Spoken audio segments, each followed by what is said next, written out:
It's these two guys. These two guys. It's these two guys. Hey there, welcome back to These Two Guys, where we like to look at the week's big stories from both sides and see if we can try to find some common ground. I'm Larry. I'm George, and here we are. So today we're going to talk late night shakeups, daytime panel politics, tricky role of celebrity opinions. I mean, this is interesting. Whether stars should use their platforms for more than just entertainment. I mean, a lot of people think that entertainers should stay entertainers and not get involved in politics. So, up first, what do you think? We'll talk Stephen Colbert. That Let's seems go. to be Stephen Colbert. Colbert. This is French, right? Yeah. No, I think he's Irish. Is it Irish? Yeah. Colbert? Yeah, Colbert. I think so. I think I've heard him say he's Irish. So, Irish Catholic. That's what I've always heard. I think we alluded to him on one of our previous podcasts where we talked about, he pretended to be, in his previous show, the Colbert Report, he pretended to be a right-wing Republican, Right. And do everything like tongue-in-cheek and satire and stuff like that. Right. And then, I guess he really, with the show he's got on now, he's been through part of the Obama presidency. He's been through, I think it might have started in the Bush presidency, but maybe not. So at least he went through Obama and Biden and then Trump. Right. So he's kind of had a little bit of all through there. And yet it seems like he really has, pardon my French, really has a hard-on for Trump. Yes. I mean, he does not like this man at all. No, he does not. He does not. And the late night. This is the same show that was originally hosted by David Letterman. Yeah. Right. He took over from David Letterman, and that was right after the whole ratings war back then. But no one that got canceled. They just basically shifted things around. Yeah. So it's kind of real good controversy at this point because where people want to know, was it because of finances? Was it the finances, or is it political? Is it ratings? What do we feel is really taking Colbert off the air? Well, let's kind of tell the story is that CBS Paramount was being sold, and they needed approval from the FCC to move forward. Right. And apparently they were concerned that there wasn't going to be approval because of how caustic Colbert is towards the president. Right. And the president could easily step in there because most of the people that run the offices now are handpicked from President Trump. So I think they were concerned that this deal wouldn't go through. Yeah. Which makes sense. I mean, it's Trump's FCC. Yeah. It's his administration. It's his people. And you don't want to poke the hand that can pretty much feed you. Yeah. But then you go to the fact that then Trump, and I believe it was a personal suit filed by Trump, not from the presidential office, for $16 million. Was that that was for the Harris interview, correct? Mm-hmm. Was that the showing of the complete Harris interview she had on 60 Minutes, I believe? Was it about 60 minutes? I thought that was it. It could have been. It could have been over that. We can check on that. Yeah. But I'm pretty sure that was 60 minutes. But the two of them tied in together. I mean, 60 Minutes had already gotten kind of slapped, and they already conceded. And then I think Colbert piled on top of that, But yeah, you're right. It's a 60-minute interview with Harris. He said they doctored it and it wasn't accurate, right. And they edited it. Which I guess they kind of conceded that they did do some editing in that. I don't think it was for content. No, it was her answer. Yeah, it was her original answer. And he just cut out a lot of the fluff that was in between. Yeah. So, yeah. If you've ever interviewed someone, and I've interviewed people that every other word was Yeah, like me. And you have to, for time and continuity's sake, because people will get lost in that if there's too much of that going on. So I understand that. But then again, his argument would be, what else did they take out? Right. Yeah. Push for the full release of the entire interview so that everybody could see it, because he was he was hoping for a gotcha moment in there. Beyond that one little edit they did during, it was actually not even the interview; it was a commercial that sparked it, because the original commercial had the full interview, the full answer, and then the released version had the edited interview. So, yeah, he was hoping for a gotcha moment. So then back to Stephen Colbert. All right. The idea is, I think what some of the networks are saying and some of the late night hosts are saying is that there needs to be independence between, news definitely and politics. But, Colbert's not really news. He's commentary. He's satire. He's supposed to be comedy, Right. whether or not he always is or not. But how do you feel about Colbert's depiction of the president? Because whether I agree with everything Trump does or not, or whether I agree with everything Biden did or not, it seems like the talk show hosts and some of the talking heads out there have lost total respect for the office of president. Yeah, and I mean, a lot of it's duly deserved too. I mean, not to try to bash our president, but there's things the guy says are pretty mean. So I look at Colbert kind of like, I don't watch an entire show. I've not watched an. I'm the same way. I'll probably do should because there's probably other stuff on there than Trump. Yes, and I used to watch when they were interviews with entertainers. I wanted to know about this person's new movie that's coming out, or this book, or this hear this new artist, and maybe because I'm watching those little clips, it's like it's Trump is all I hear, because that's all you see. They're not even pushing the other stuff anymore. I was watching Jay Farrell do his impersonations not too long ago, and I looked at it. So this is great, and then I looked. It's like 4 or 5 years ago. It's like, where's the new stuff? Yeah. Where it is, So I think it's it's dangerous. I think it's dangerous for him to step off from the entertainment and try to be more of a political pundit. I think it takes away from what the show was originally designed. But then now, if you look at some of the guests he's had on Democratic governors, he's had on Democratic congressmen. He's had people that have been feeding what he's been, serving. Right. So, it's kind of like he's made the decision to go that route. Yeah. Which, I mean, obviously it can be dangerous. It can be very dangerous, especially if you know that the person that you're against is capable of, wielding power to take you out, take you off the air, or has the influence to help take you off the air. I thought it was interesting. I looked at an old Johnny Carson interview where someone was asking him, it was Walter Cronkite, I believe, was asking him, about the serious issues. And Johnny Carson said that he's always been asked to do the serious interview, the serious questions. And he didn't want to do it. He said, it takes away from what I'm here for. I'm here to entertain people. I'm not here to really cover. That's what the news is for, So you said taking you off the air. I'd be more worried about someone taking you out.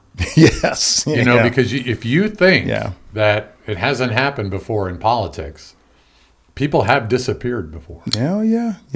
So get way to get yourself disappeared.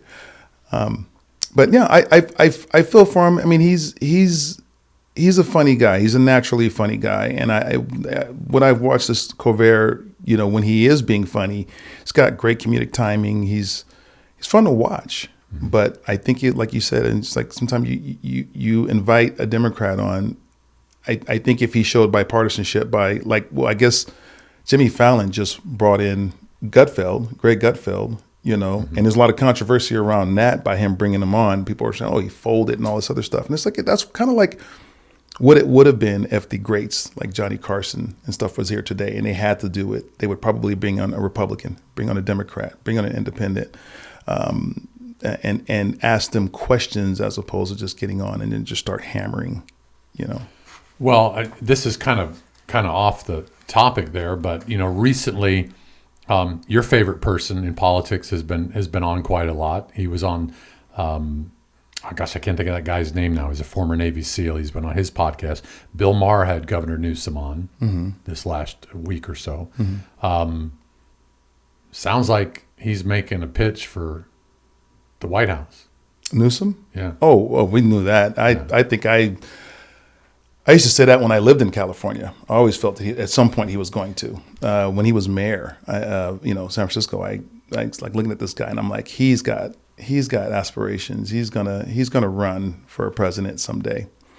Well, he even made the joke. He said, "Governor from California being president? No." Yeah. That was his kind of thing. He wasn't fooling me. I always knew Gavin Newsom would run. I didn't know he would run for governor. He got governor. He's been there for a long time. And next step up is president for him. I mean, he can go senator, but I think he's just going to shoot past that. But I saw something today. They were talking about who was it that was? Maybe it was Bill Maher. They were talking about how no senator should ever be president because the biggest thing they've ever run is a staff. That's the biggest thing that they've basically ever run is a staff. That is very wise. I never thought about that. So the guy I was trying to think about that had Governor Newsom on was Sean Ryan, and he had I think it was like a 3-hour podcast. Wow. Talking with Newsom on there. It was at least 2 hours. I know that. And those are usually they're really worth watching because you could pull so much out of somebody in that length of time, and you get to really start knowing that person. And a Navy SEAL has a certain ilk about them. They come from a certain cut of cloth, and the two of them had a really good conversation, and I think Sean Ryan came away with that with going like, this isn't the guy I had always thought he was, but. Then again, California sees him different than the rest of the world. Yeah, that's true. Was that a positive or negative? No, because he expected my understanding of it, he didn't care for Newsom at all. But yet, when Newsom talked to him, and again, when you've been through what they've been through, it's sort of like any good politician that knows what to say and where and who to say it to. Yeah. So again, it could just be that Newsom knew his audience and knew what to say. So yeah. So Colbert's one of the things out there where celebrity and entertainers, have gotten into it. There's a whole bunch of other ones too. George Clooney's another one that's pretty outspoken, stuff like that. The View is another one that's been getting a lot of. I don't know. They've had suspensions go on in the show. Yeah, the legal notices and stuff like that. And another group, and again, The View's ABC, I believe. Yes. Right? Yeah, and then Colbert's CBS. CBS. I'm not sure how NBC. I don't think Jimmy Fallon. He doesn't touch on it as heavily, I think, as some of the other on NBC. He does. I think he's more not neutral. But it's more like he just makes fun of things, right? As opposed to just trying to hammer in a political point. And I think that's one of the reasons why he's may go unscathed in a lot of this. Well, and he still has a lot of. There's a lot of things I see about his show when you see snippets from his show that are not politically minded. No. So he hasn't totally gone off with that. Where you hear Kimmel and Colbert almost on a nightly basis are just all about that. Yeah. But The View, when I would watch The View, and there were times when I would just kind of tune in to see what was going on, it seemed like they had a little bit of left, a little bit of right, a little bit of middle in there on their hosts. Seems like the ones who were more conservative kind of were getting pushed out a lot. Yeah. I can definitely see a shift in that. And I was never a fan of watching The View. I've watched, actually shamefully, almost to admit at this point, I have watched episodes of The View way early when they first started. It was entertaining. It was daytime television. I worked a graveyard shift. I would watch them because the interviews were so great. And the panel interview from these women, which are intelligent, smart questions. Just to see what they do now, it's different. It's just almost, I hate to say it, it's almost like, they'll bring someone on and they might touch on a book or they might touch on this. And I've seen them bring people on and immediately go to a question about Trump. right after high sometimes now, Yeah. and it's like, And these people might not have anything to do with Trump. No, or they may not want to. They may not want to talk politics. They may be wanting there to push a book. Or I know they brought Schwarzenegger on not too long ago, and they asked him a question, and he definitely danced around the answer. And I mean, this guy was a governor, and I think he just did not want to get down into politics things. And he just basically, his answer I thought was brilliant. It's just like, people need to have conversations. That's what needs to happen. We need to have conversations. He didn't take a side. He didn't, Well, he has come out and about some of Trump's policies, against some of Trump's policy. I know that, but he hasn't really personally attacked him that much that I can remember seeing anything about there. But like you said, I think you're right. I think The View kind of gets him on there, and kind of automatically, that's the first thing they want to go to. Yep, go straight to it. We want to know where you stand to see if we're going to like you or not. That's kind of the way I feel You about it. may not get welcome back if your answers are not properly. No, I mean, and I get it. There's a lot of anger. There's a lot of concern, and I can see where they're coming from in a lot of ways. They're concerned about America. They're concerned about what happens to us, our democracy, our freedoms, and things like that. But well, and if you look at it, and again, we've had a whole lot of years of bad policies on the border, bad policies against, those that are underfed, underserved in the communities, those that are unhoused in the communities. And there's been talk and conversation about that, but it was never really laid on the back of one person. The common denominator here with everybody you're hearing on late night television is Donald Trump. yes, For what, for good or for bad, that he is the one that has ignited all this. I mean, if there was some other president in there, this probably wouldn't be happening. it wouldn't be happening. There would not be this conversation to the volatile level that it is. The way I look at it. And kind of looking at the Colbert thing, and even The View, I think they're going to be going on hiatus. Not necessarily a cancellation, from my understanding. It's just a hiatus. They're going to give them a break.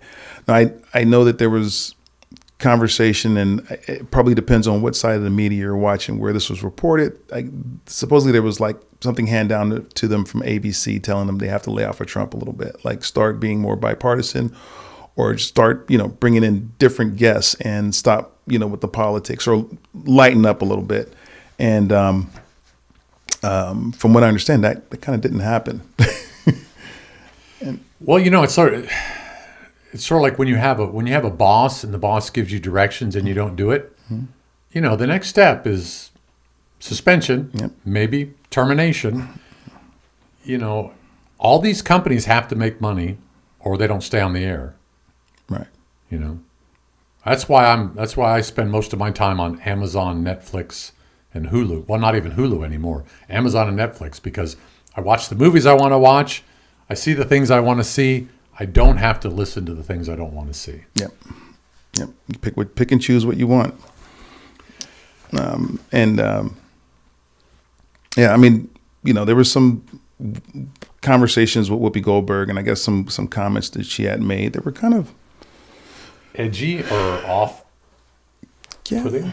Yeah, a little off-putting. I mean, she definitely she rather ruffled a couple of feathers here. She does do that. She does do that quite a bit. So I guess during the panel discussion they had about Iran's human rights and abuses, and specifically as it relates to the execution of the LGBTQ plus individuals, Whoopi had suggested that the U.S. wasn't much better, referencing the lynchings and things and systemic violence to what was going on in Iran. And then I guess the backlash was that she had said something to the fact that it wasn't about race; it was about how man's inhumanity towards man. Yep. Which is a true statement, Yes. But then she walked it back and said, well, it was about race too. But the thing is, it's not like you and me looking at each other. When the Germans and Jews were looking at each other, the only way they knew I mean, because most of the Jews were German. Yeah. German descent, So it was a nationality thing for part of it and then a religious thing for the other part. But I mean, I can't look at somebody and say they're Jewish, Right. Or they're Irish, or they're, I can say they're Caucasian. Yeah. But to me, that's along the same lines. You can even get a last name and it still may not sound Jewish. You Right. still would not know that. Right. Yeah. Richardson. Yeah. Doesn't sound like No, I mean, it's like, a black person's name, especially Lawrence. what is a Richardson. black person's name? I don't know. No, we're not going to get into that. Go up there with black jobs. This is right there. And Joy Behar also made a comment saying that basically Trump was jealous of Barack Obama and citing his appearance and marriage and charisma. He was much more, which Barack Obama's great speaker. That He was guy, a great, yeah, absolutely. that guy would talk. I think as a former president, he's up there with Morgan Freeman with me with the voice. Yeah. Audiobooks all the way. Just be Barack Obama just reading books. Barack Obama reads Harry Potter. Oh man, wouldn't that be awesome? Mr. Potter, what you're going to do today is going to grab your wand and he's awesome. He could be Dumbledore. You're a wizard, Harry. You're a wizard. But I mean, I can't really say that because I don't know. I mean, I can't say that Trump's a racist because he has friends. He has African American friends. He has black friends. Oh, he has supporters that wholeheartedly support him. I mean, sports athletes and things like that. So I can't say that he's a racist. So, I was thinking, well, maybe Obama didn't really bother him that bad because he didn't view him as an equal, which is crazy because Obama is definitely at least an equal. Not much more. Not much more. Yeah, he's At least as far as decorum and as far as humanity goes, I think. Yeah, no curse words. No, I mean he was always, seems like a stand-up guy, and just to hear Obama speak was just great. That guy's speeches, he just pulls you in. Yeah. I mean he can completely go off the cuff and give an address to the nation and literally midstream start reading something from Michael Crichton, and you wouldn't know the difference. It'd just be smooth talking all the way through. He was, and that's not. And correct me if I'm wrong. That's not saying anything about his politics. No, that's just talking about his charisma. He was a great orator. And that's what got him into the White House. I mean, it's definitely that, and But so I mean, she felt that Trump was jealous of him, and that's one of the reasons why he may have gone after him. And well, and she even made the comment that they would let South African asylum seekers in because they were white. Because they were white. Versus the Afghans, the Haitians, people coming over the border, Haitians, Mexicans, yes, Latinos. Trump's policies do come off as, I mean, like I said, I'm with you on, I can't really say he's racist trained because when I grew up, watching Soul Train, I saw there's a video of Trump dancing with he's got a mullet, and he's dancing and he's trying to do the WAP. And I'm like, oh, and then you remember all the rap songs, Trump this, and I'm going to be like Trump and all this other stuff. I think he even funded he was a big contributor to Jesse Jackson's presidential campaign. So when I hear racist, I'm like, I know his policies definitely sound like it can definitely be construed as racism. He doesn't like anybody who's not white. But again, you can't show that out with the people that are his friends, right? Necessarily. Right. So that's yeah, it's hard to back it up with some of the things with things you see him doing. So overall, I mean, this is just basically hitting on a couple of things here, but there's this whole, you can't watch an award show. You can't watch the Oscars. You can't watch the Golden Globes. You can't watch the Emmys. In fact, this last year, they kind of said, hey, tone it down a little bit. But very political, one-sided. Yes. And not everybody. I mean, I know that everybody wants to think that way, but not everyone in Hollywood is left facing. No. No. There are some right facing folks in Hollywood, and it makes you wonder if some of those people even want to go to those award shows because it's going to be automatic. They're going to get torn up because of who they voted for, or Right. who they supported. And I always love the was it Ricky Gervais? He picks on everybody. He picks on everybody. When he got on stage that one, I think it was the Golden Globes. It's the Gold Globes, yeah, that's the one. And he just told basically, you're entertainers. Come up here, get your award, get your speech out, and go back to your Back to chair. your chair, yeah. You're not in the right place to be telling people how they should be living. Go do entertainment. And I know we touched on that before. We did a little bit, yeah. and again, I go back to the thing with, they're American citizens, most of them. Should they not have a voice? Yeah. Should they not have a say? And if they have a platform to say it from, I mean, look what we're doing here. Yeah. We're doing a podcast. We're not necessarily taking one side over the other. We're kind of trying to find a way to have a conversation Right. that brings everybody together. But at the same time, you have to touch on the things that are questionable. You Yes. can't let them go because then you're just like pandering to one side or the other. And entertainers, they make their money from people going to their movies. They'll find their audience, Right. no matter what side they're on. Right. And alienating half of your Core audience. your core audience, your fans, is detrimental. Yeah, it doesn't make sense. It doesn't make sense at all. No. Because the biggest singers, Taylor Swift, for example, she doesn't just have liberal fans. Right. So that's and then you can have a hate for Trump. You can say things negative. You can support the left side, but then once you start calling the other half, names, you're going to start losing your.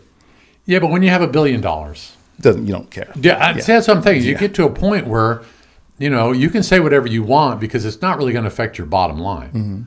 You've made it to billionaire status, more money than you will ever spend, In a lifetime. and your Yeah. kids will ever spend if you ever have any with Yeah. Travis Kelce. But that's something. We're not trying to get you guys. No. So the thing is, so it's like, I can't really say what I want to say because I don't have $1 billion.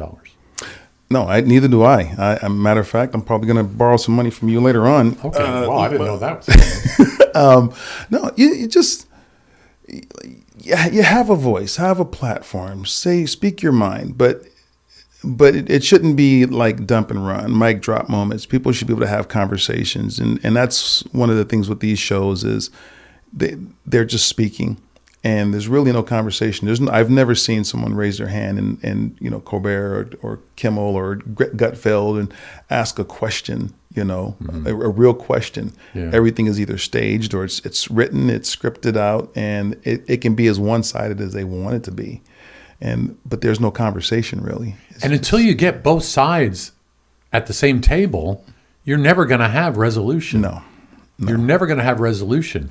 I mean, you look at the Senate, and the Congress, it's just like very few times will you see a controversial bill passed with bipartisan support. Yeah. Yep. Very And rare. it's sad. It's sad. And on top of that, half these bills aren't read by these people anyway. No. They just get their staff gives them a general consensus of what the bill is. Or they give it some obscure name that actually has nothing to do with what the bill holds, which is my always personal favorite. And they have all the pork that's on top of that. Right. All the things that, we'll pass this bill if it has this in it. Right. The amendments and it's. I feel for these guys. I feel for Colbert. I feel for The View. Howard Stern's another one. I think they were trying to throw it out there as it had political relevance to why he's being pulled off the air. Which is really interesting because I watch clips of his show all the time. And he still has the Robert Downey Jr.'s on. He still has, the guys from Metallica on. He's still doing Shatner. He's still doing a show. Yes. He's not doing political commentary, although at times a question or two will come in on it. But that's not the base of it. I think the main thing with Stern is the amount of money.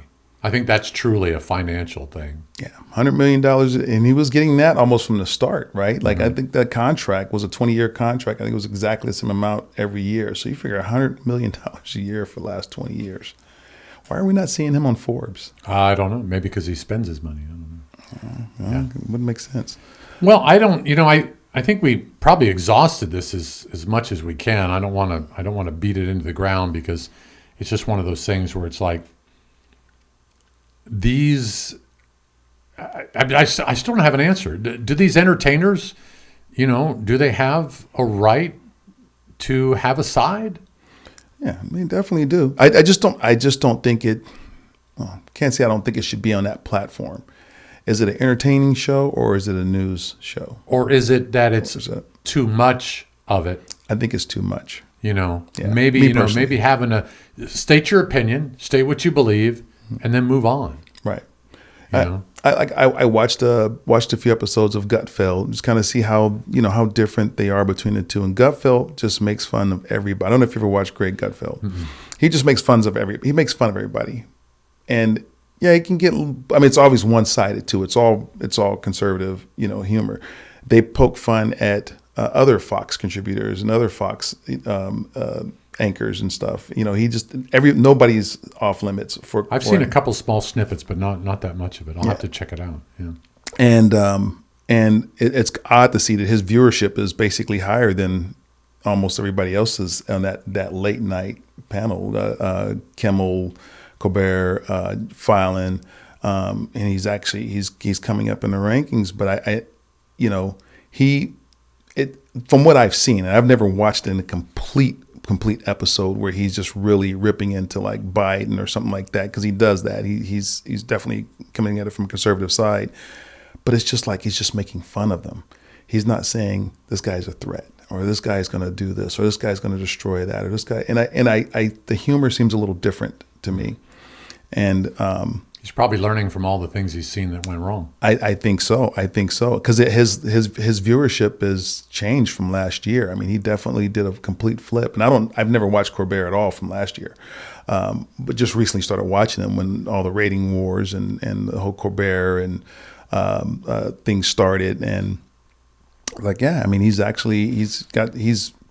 of raunchy. He's a little funny. He's got a panel that he'll sit there and crack jokes with, and he'll just ask them questions, and then every answer is just turned into humor. It seems like he's just turning those things into humor, which is making it funny. But at the same time, very conservative. See the conservative Bill Maher to Bill Maher's. He's I don't know. He could be compared to Bill Maher.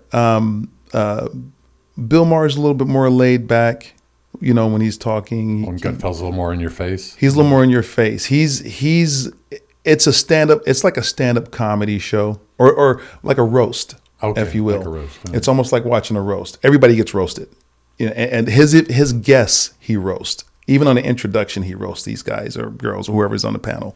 But it's different. It has a different feel. I'll have to check it out. You have to check out Gutfeld.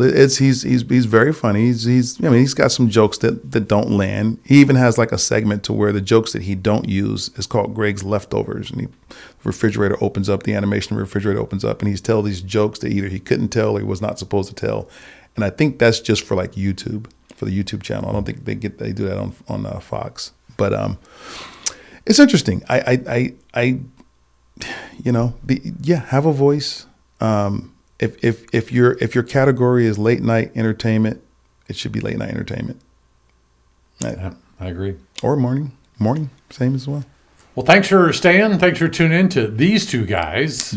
And next week we will announce the winner of our $500 giveaway.